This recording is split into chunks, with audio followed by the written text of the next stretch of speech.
Amém. Amém. Habitou Jacó na terra das peregrinações de seu pai, na terra de Canaã. Esta é a história de Jacó. Tendo José 17 anos, apacentava os rebanhos com seus irmãos. Sendo ainda jovem, acompanhava os filhos de Bila e os filhos de Zilpa, mulheres de seu pai, e trazia más notícias deles ao seu pai. Ora, Israel amava mais a José que a todos os seus filhos, porque era filho da sua velhice, e fez-lhe uma túnica, talar de mangas compridas. Vendo, pois, seus irmãos que o pai o amava mais que a todos os outros filhos, odiaram-no, e já não lhe podia falar pacificamente. Teve José um sonho e relatou aos seus irmãos. Por isso o odiaram ainda mais. Pois lhe disse: rogo-vos, ouvi este sonho que tive. Atávamos peixes no campo, e eis que o meu peixe se levantou e ficou em pé. E os vossos peixes o rodeavam e se inclinavam perante o meu. Então lhe disseram seus irmãos: reinarás com efeito sobre nós? E sobre nós dominarás realmente? E com isto, tanto mais o odiavam, por causa dos seus sonhos e de suas palavras. Teve ainda outro sonho e o referiu a seus irmãos, dizendo: sonhei também que o sol, a lua e 11 estrelas se inclinavam perante mim. Contando o seu pai e os seus irmãos, repreendeu o pai e lhe disse: que sonho é esse que tiveste? Acaso viremos eu e tua mãe e teus irmãos inclinar-nos perante ti em terra? Seus irmãos lhe tinham ciúmes.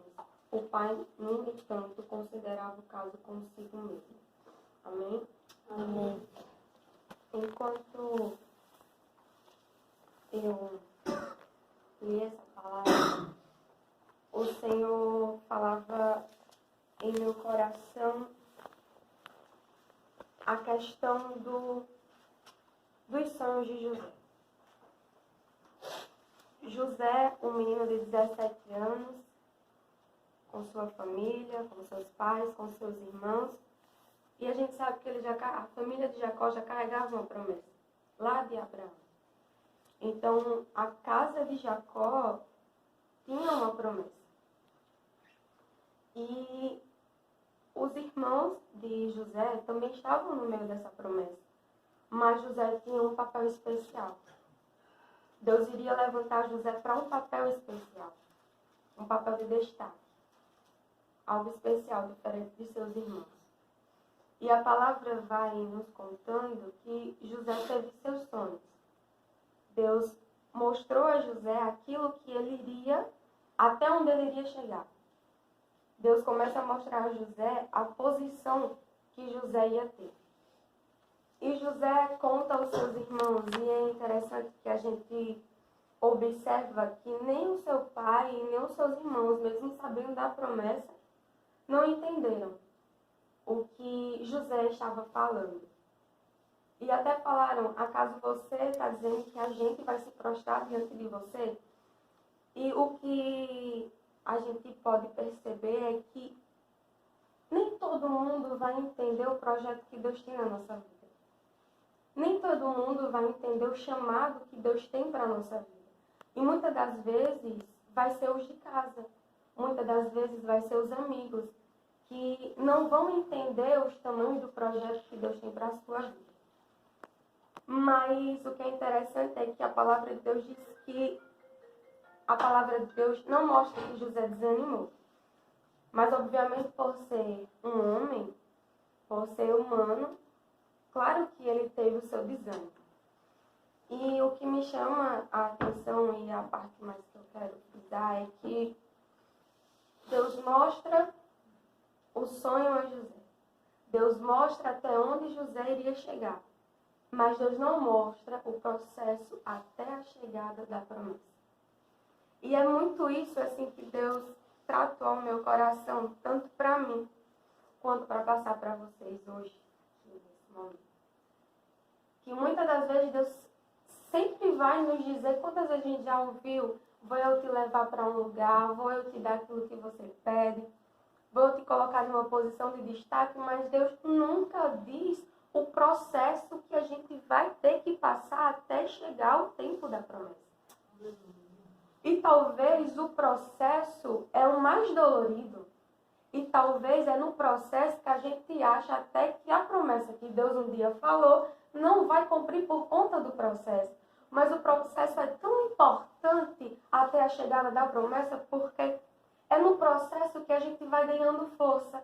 É no processo que a gente vai ganhando experiência. Eu acho interessante quando já dizia assim, antes eu conhecia só no falar, mas hoje os meus olhos te veem. Por quê? Ele estava passando por um processo. Jó estava passando por um processo. E eu fico imaginando, meu Deus, como é que José um dia tem tantos sonhos e nesses sonhos ele está lá em cima, ele está lá no topo, mas no outro dia ele está dentro de uma cisterna vazia e escura.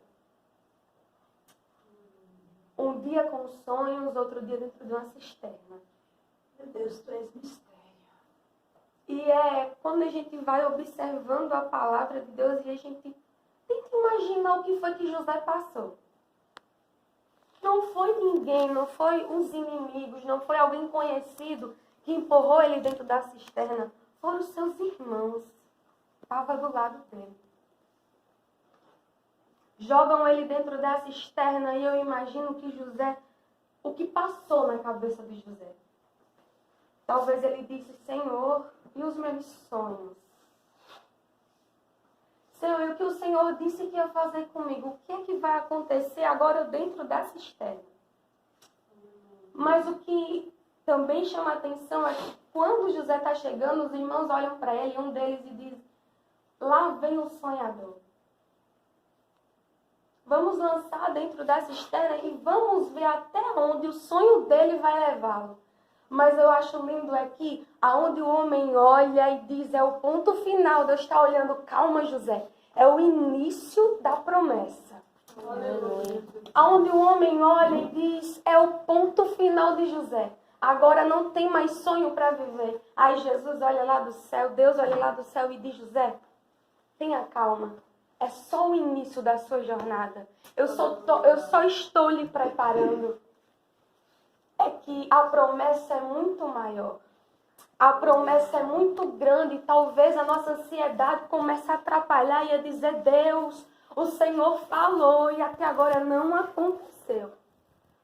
Chegou para outra, chegou para o meu vizinho, chegou para o meu amigo, mas para mim não chegou. Tenha calma. O processo é o preparo de Deus para a sua vida. E quando você chegar na promessa, acredite, você terá estrutura para suportar. Aleluia. Aleluia, louvado seja Deus. José agora é vendido pelos seus irmãos. E quando José é vendido, José vai para a casa de... José é vendido e vai para o Egito. E a gente sabe que antes mesmo dele se tornar governador, a mulher do seu senhor, Potifar, do seu senhor, acusa ele porque ela quer ter algo com ele, só que ele recusa. E ela tenta todos os dias, atrapalhar o chamado que Deus tinha para a vida de José.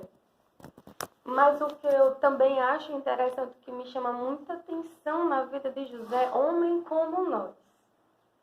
Homem como a gente. Mas ele estava firmado em algo. Ele estava firmado no sonho. Ele estava firmado na promessa. Mas José, tu está longe do teu pai. Tu está longe da tua família. Tu está em uma terra estranha, José. Mas eu estou firmado na promessa. Mas eu estou firmada no meu sonho, eu estou firmado. Eu acredito naquele a quem me prometeu. E José agora vai para a prisão. José agora vai para a prisão.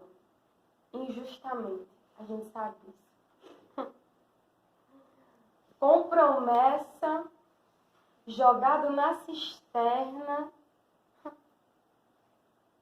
levado como escravo e agora está sendo preso injustamente. É isso. É o tempo do preparo, é o tempo da promessa.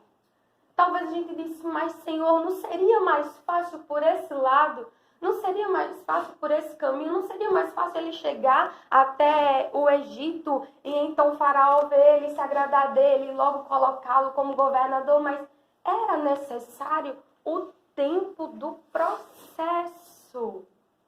Quantas das vezes a gente tenta falar para Deus como fazer? Senhor, faz desse jeito. Senhor, não é mais fácil botar assim? Não vai mais rápido? É na nossa lógica humana. Quantas coisas a gente já não poderia ter feito segundo a nossa lógica humana? Mas quando a gente diz, Senhor, eu entrego em tuas mãos e faz do teu jeito, é do jeito dele. E eu tenho algo para dizer a vocês e a mim também. Deus não age segundo a lógica humana. É fora da lógica humana. Não dá para entender. Aquilo que está nos machucando e que a gente acha que não vai suportar e que a gente acha que vai morrer, é justamente aquilo que está colocando força, que está colocando combustível para a gente chegar até o final da promessa. E perceba que muitos dos sofrimentos que a gente passou e que a gente vem passando, a gente diz, Senhor, o que seria de mim se eu não tivesse passado o que eu passei? Eu estou forte hoje porque eu passei por aquele sofrimento lá atrás. Na minha vida teve tempos em que eu achei que não teria solução. Mas era no momento da dor, no momento do desespero, no momento de pedir socorro, que Jesus chegava, usava alguém e dizia, vou eu te levantar, estou eu contigo, Rebaia Sodecas. Oh, aleluia! Estou eu contigo, vou eu te levantar, vou eu te dar força. Eu, uma menina, e ninguém sabia o que eu passava. Mas eu pensava, Senhor, se o Senhor está me contando isso, então quando eu chegar na minha casa, tudo estará em paz. E não era assim. Eu ouvia a promessa e quando chegava em casa estava tudo do mesmo jeito. Mas tinha algo que me fazia não desistir. E talvez foi isso também que não fez José desistir. Uma promessa, um sonho. A prisão não fazia sentido, a cisterna não fazia sentido, só fazia sentido a promessa. Que é isso, José? Porque tu aguenta tanto, José? É porque para mim a presença de Deus já é o suficiente. Nesta noite eu quero dizer a você, tá difícil, tá doendo e é o momento do processo, mas acredite, a presença dele para você agora, nesse momento, já é o suficiente. Aleluia. O suficiente para você continuar, o suficiente para você prosseguir, o suficiente para você chegar lá. E quando você chegar, eu acredito que o seu coração, profetizo sim, que o seu coração será como o de José. Aqueles que te machucaram, aqueles que te empurraram dentro da cisterna, será o mesmo que você vai estender a mão para ajudar. Meu Deus, meu amado. Você não vai levar rancor, não, você não vai levar rancor. Você não vai levar ódio, você não vai levar mágoa. No tempo da promessa, quando você chegar lá, Deus vai colocar amor no coração, no seu coração, justamente daquela pessoa que te machucou em meio ao processo. Por quê? Porque Deus vai fazer você entender, assim como José entendeu. Não foi vocês que me colocaram aqui. Não foi vocês que quiseram me colocar na cisterna. Hoje eu entendo, meus irmãos, que tudo fazia parte do projeto e do plano de Deus. Aleluia. Então, nesta noite, foi isso que o Senhor colocou em meu coração, para mim, para a gente. É que a presença dele nos basta. E que esse tempo que a gente está passando é só o processo para a preparação das bênçãos, das vitórias e de todas as conquistas a qual o Senhor nos colocou em nossas mãos. Então, que Deus abençoe a